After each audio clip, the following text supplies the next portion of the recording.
Di pasar lama, tidak ada yang lebih dikenal dan disegani selain keluarga Pak Arya.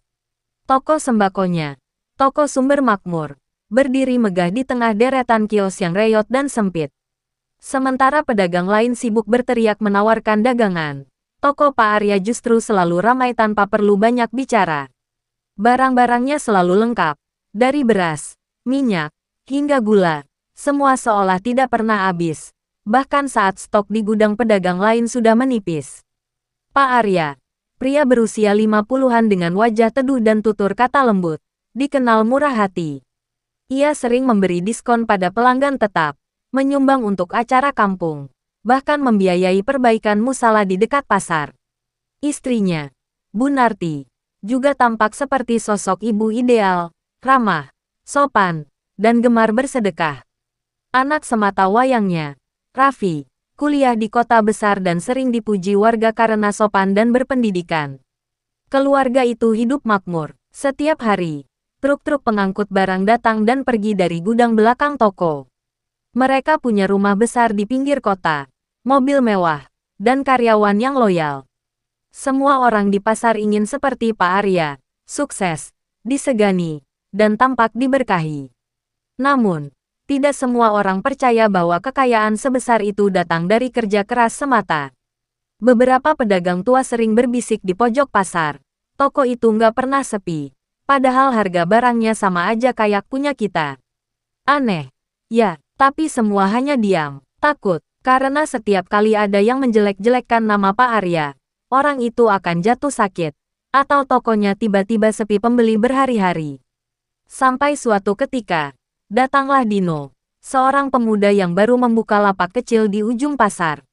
Ia menjual sembako juga, meski dengan modal pas-pasan. Dari hari pertama ia berdagang, Dino sudah memperhatikan satu hal, toko Pak Arya terlalu ramai untuk ukuran wajar. Yang membuatnya heran, pembeli yang datang ke sana kadang terlihat aneh. Beberapa datang menjelang maghrib, berpakaian lusuh, rambut panjang menutupi wajah, atau bahkan berjalan tanpa suara di antara kerumunan. Tapi saat Dino memperhatikan lebih dekat, sosok-sosok itu lenyap begitu saja. Seolah hanya bayangan. Suatu malam, ketika hujan deras mengguyur pasar dan sebagian besar pedagang sudah pulang, Dino masih membereskan dagangannya. Dari kejauhan, ia melihat toko Pak Arya masih menyala terang. Lampu kuning di dalam toko memantulkan bayangan seseorang di balik tirai kaca. Tapi itu bukan bayangan Pak Arya atau Bu Narti. Rambutnya panjang, sangat panjang, hingga menyentuh lantai. Bayangan itu berdiri di dekat timbangan beras, dan seolah menatap ke arah Dino. Dino menelan ludah. Ia mencoba mengabaikan, tapi rasa penasaran mulai menggerogoti pikirannya. Keesokan harinya, ia memberanikan diri bertanya pada pedagang tua di sebelah lapaknya. "Pak, kalau malam, toko Pak Arya masih buka ya?" Pedagang tua itu menatapnya lama. Wajahnya menegang. "Kau jangan tanya begitu, nak. Nanti mereka tahu. Mereka siapa?" "Pak, yang bantu keluarga itu jadi kaya. Bukan manusia." Dino terdiam. Sejak saat itu, ia mulai memperhatikan lebih dalam. Dan semakin lama, semakin banyak hal aneh yang ia temukan. Setiap malam Jumat, selalu ada truk besar datang ke belakang toko. Tapi tidak ada suara bongkar muat, hanya suara seperti tangisan perempuan dari dalam gudang. Kadang terdengar suara tawa lirik, tinggi dan serak. Pagi harinya, toko Pak Arya justru tambah ramai dan semua dagangan terasa baru, bahkan saat barang di pasar lain sedang langka. Hingga suatu malam, Dino memutuskan untuk mengikuti rasa penasarannya. Ia bersembunyi di balik gerobak dan menunggu hingga tengah malam. Hujan turun pelan. Udara lembab menusuk tulang. Sekitar pukul 12, lampu toko Pak Arya kembali menyala. Pintu belakang terbuka perlahan. Dari sana, keluarlah sosok Bu Narti dengan wajah pucat dan mata kosong, membawa wadah besar yang berisi sesuatu seperti daging mentah. Ia berjalan menuju sumur tua di belakang pasar, sumur yang katanya sudah ditutup bertahun-tahun. Lalu, dari dalam kegelapan, muncul sosok perempuan berambut panjang. Bajunya putih tapi kotor dan berlumuran tanah. Kuntilanak itu menjerit pelan, lalu tertawa kecil. Bu Narti berlutut, menyodorkan wadah itu sambil berkata, Terima kasih, sudah bantu keluarga kami, Nyai. Ini persembahan malam ini. Dino menutup mulutnya, hampir berteriak. Tapi suara tawa itu menggema makin keras, menembus hujan dan angin malam. Dan sejak malam itu, hidup Dino tak pernah sama lagi. Sejak malam di mana ia menyaksikan Bu Narti memberikan persembahan ke sosok kuntilanak di sumur tua, Dino tidak pernah bisa tidur nyenyak lagi.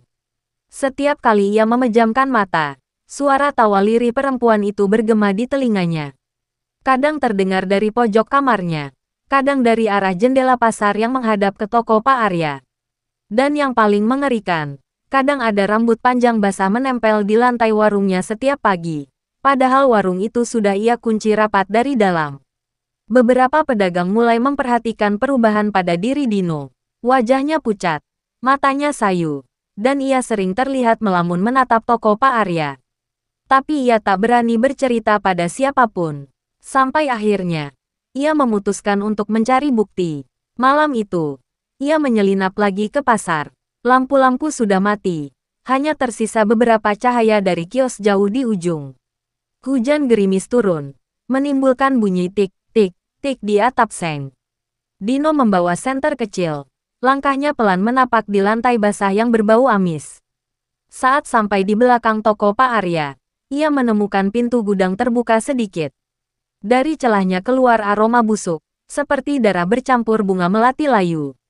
Ia menyalakan senter. Di dalam, tumpukan karung beras berdiri rapi. Tapi di antara karung-karung itu, ada sesuatu yang menatap balik. Sepasang mata merah, perempuan berambut panjang berdiri di sana. Rambutnya menjuntai hingga menutupi sebagian wajah. Kulitnya pucat, dan di tangannya ada sesuatu, kepala ayam hitam yang masih meneteskan darah. Dino mundur ketakutan, tapi kakinya terpeleset. Senter terjatuh, dan dalam gelap ia mendengar suara napas berat di belakangnya. Lalu bisikan lembut namun dingin itu terdengar tepat di telinganya. Kamu lihat, ya, rahasia kami. Dino menjerit, tapi suaranya seolah tertelan udara. Ia lari terbirit-birit keluar dari pasar, tak peduli hujan mengguyur tubuhnya. Namun sejak malam itu, kehidupannya berubah. Barang dagangannya mulai rusak satu per satu. Gula yang baru ia beli penuh dengan semut hitam. Berasnya basi, minyaknya berbau busuk. Dan setiap malam, ada yang mengetuk pintu warungnya 3 kali. Saat ia buka, tak ada siapapun, hanya sehelai rambut panjang yang terjepit di celah pintu. Dino tahu, kuntilanak itu kini mengikutinya. Ia mencoba pergi dari pasar, tapi setiap kali ia melangkah keluar dari area pasar lama, jalan seolah berputar. Ia kembali ke tempat yang sama, ke depan toko Pak Arya yang kini tampak lebih gelap dari biasanya. Suatu malam, ia melihat Pak Arya sendiri sedang berdiri di depan sumur. Laki-laki itu memegang kendi berisi darah segar. Wajahnya kaku tanpa ekspresi. Di belakangnya, sosok kuntilanak itu berdiri. Tubuhnya tinggi, matanya merah, dan suara tawanya menggema. Dino melihat dengan ngeri bagaimana Pak Arya berbisik. Jangan ganggu kami lagi. Nyai tidak suka orang usil. Lalu kuntilanak itu menoleh perlahan ke arah Dino. Bibirnya terangkat, menyeringai. Kau, sudah terlalu jauh tahu segalanya. Dan malam itu, Dino menghilang. Lapaknya kosong keesokan paginya. Hanya tersisa senter kecil yang rusak. Dan karung beras yang ketika dibuka oleh pedagang lain. Di dalamnya ada rambut hitam panjang dan bercak darah kering. Sejak itu, setiap malam Jumat, orang-orang di pasar sering mendengar suara tangis laki-laki muda dari arah gudang belakang toko Pak Arya. Dan mereka tahu, suara itu bukan mimpi. Karena setelahnya, aroma melati busuk selalu memenuhi udara. Tanda bahwa Nyai sedang datang menagih janjinya. Setelah Dino menghilang, suasana pasar lama berubah drastis. Para pedagang mulai resah. Setiap malam, ada yang mengaku mendengar suara langkah kaki tanpa tubuh berkeliling di antara kios. Kadang terdengar suara orang memanggil pelan dari kejauhan. Tolong aku, tolong aku. Tapi saat dicari, tak ada siapapun. Hanya jejak lumpur dan rambut panjang basah yang berserakan di lantai. Bu Narti terlihat semakin pucat. Ia jarang keluar toko. Dan kalaupun keluar, selalu membawa dupa yang dibakar sepanjang lorong pasar. Beberapa kali warga melihatnya tengah malam, duduk di depan sumur sambil menatap air dengan tatapan kosong. Ada yang bilang, ia sedang berbicara dengan Nyai, sosok kuntilanak yang menjadi sumber pesugihan keluarga mereka. Di sisi lain, Pak Arya mulai sering marah. Barang-barangnya mendadak rusak, pelanggan tiba-tiba menghilang.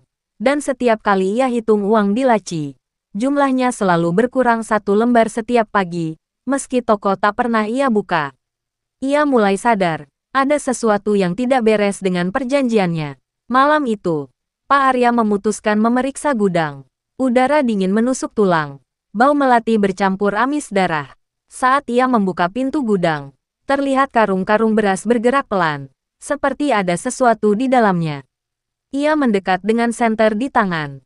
Salah satu karung robek, dan dari sobekan itu, tangan pucat dengan kuku panjang keluar perlahan, mencakar udara. Pak Arya mundur ketakutan. Dari balik karung itu, muncul sosok perempuan berambut panjang yang tersenyum lebar. Matanya kosong, wajahnya setengah membusuk. Suaranya serak, tapi jelas. Janji belum lunas, 1 jiwa belum cukup. Pak Arya jatuh tersungkur. Ia tahu siapa yang dimaksud. Nyai menagih jiwa baru, karena Dino telah menjadi korban tak terencana. Dan yang jadi pengganti, mungkin dirinya sendiri. Sejak malam itu, keluarga Pak Arya mulai dihantui. Bu Narti sering berteriak di kamar, mengaku melihat perempuan bergaun putih duduk di pojok rumah sambil memegang kepala anak kecil. Raffi, anak mereka, pulang dari kota karena mendengar kabar ibunya sakit. Tapi begitu tiba, ia pun mulai mengalami hal-hal aneh. Pintu kamarnya terbuka sendiri. Ada suara tertawa setiap jam 2 pagi. Dan kaca kamar mandi tiba-tiba retak membentuk tulisan samar. Bayar dengan darah. Di pasar, pedagang lain makin ketakutan. Setiap pagi, di depan toko Pak Arya selalu ada karung kosong berisi bunga melati dan darah kering. Tak ada yang berani menyentuhnya. Suatu malam, seorang pedagang tua bernama Pak Wiryo memberanikan diri untuk mengintip dari kejauhan. Ia melihat dari jendela toko, Bu Narti sedang duduk di lantai, mengelilingi kendi berisi darah ayam hitam. Di belakangnya berdiri sosok perempuan berambut panjang yang menggantung di udara. Kepalanya miring seperti boneka rusak. Pak Wiryo menjerit dan lari terbirit-birit. Tapi sejak malam itu, ia tidak pernah datang ke pasar lagi. Orang-orang bilang, tubuhnya ditemukan seminggu kemudian di sungai, penuh luka cakaran dan rambut panjang melilit lehernya. Sejak itu, warga pasar benar-benar percaya, kekayaan keluarga Pak Arya bukan dari dunia manusia. Tapi anehnya, toko itu tetap buka, tetap ramai, pelanggan datang silih berganti, meski wajah mereka tampak aneh, pucat, tanpa ekspresi, dan meninggalkan aroma melati setiap kali keluar dari toko. Kadang, kalau kau berdiri di depan toko itu menjelang maghrib, kau akan melihat bayangan perempuan di kaca etalase, berdiri di belakang Pak Arya sambil tersenyum. Dan bila kau berani menatap lebih lama, kau akan sadar, bayangan itu menatap balik, langsung ke arahmu. Hujan deras turun malam itu. Petir menyambar langit pasar lama, seolah ikut marah atas apa yang telah disembunyikan selama ini.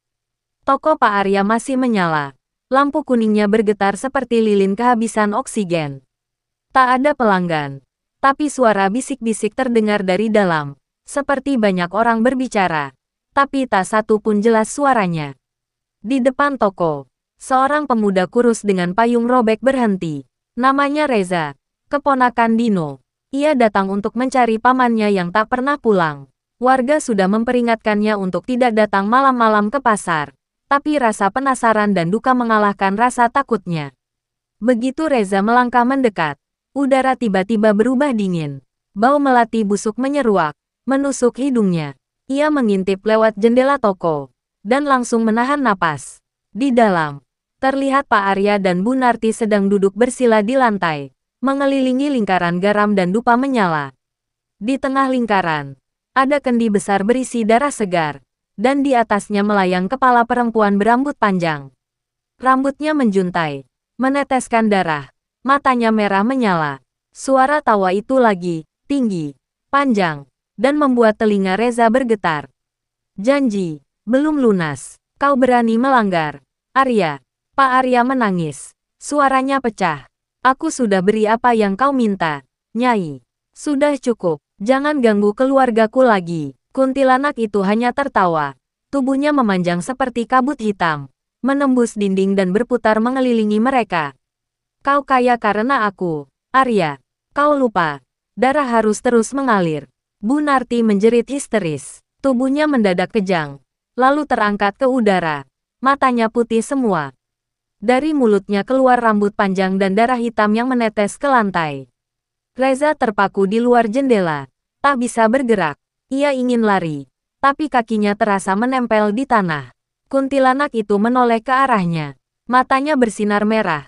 Senyum lebarnya melengkung hingga ke pipi. Kau mirip dia, pemuda yang mengintip waktu itu. Reza tersentak. Itu berarti dia tahu tentang Dino. Dalam sekejap, kaca toko pecah, dan rambut hitam panjang merayap keluar seperti ular hidup. Reza berteriak, tapi rambut itu melilit tubuhnya, menariknya masuk ke dalam toko. Semua lampu padam, yang tersisa hanya cahaya merah dari dupa dan suara tawa mengerikan yang memantul di seluruh pasar. Keesokan paginya, warga menemukan toko Pak Arya hangus terbakar. Tak ada yang tahu apa penyebabnya. Di antara puing-puing, hanya ditemukan kendi pecah, beberapa helai rambut panjang, dan tulang kecil yang gosong. Keluarga Pak Arya lenyap, tak ada jasad, tak ada kabar. Sejak malam itu, pasar lama ditinggalkan. Kios-kios tutup, pedagang pindah ke lokasi baru. Tapi kadang, jika seseorang nekat melewati sana menjelang maghrib, mereka akan melihat cahaya redup dari toko yang sudah terbakar itu. Kadang terdengar suara kasir yang terbuka dan tertutup, suara langkah kaki basah, dan samar-samar, tawa perempuan yang menggema di antara kios kosong. Dan bila kau berdiri cukup lama, kau akan melihat sosok perempuan berambut panjang berdiri di depan toko-toko sumber makmur yang kini tanpa atap.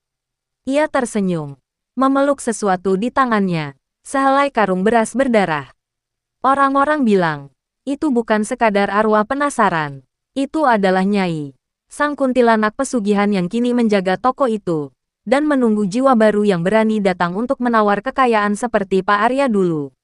Karena di pasar itu, setiap kemakmuran selalu punya harga, dan harga itu adalah darah manusia.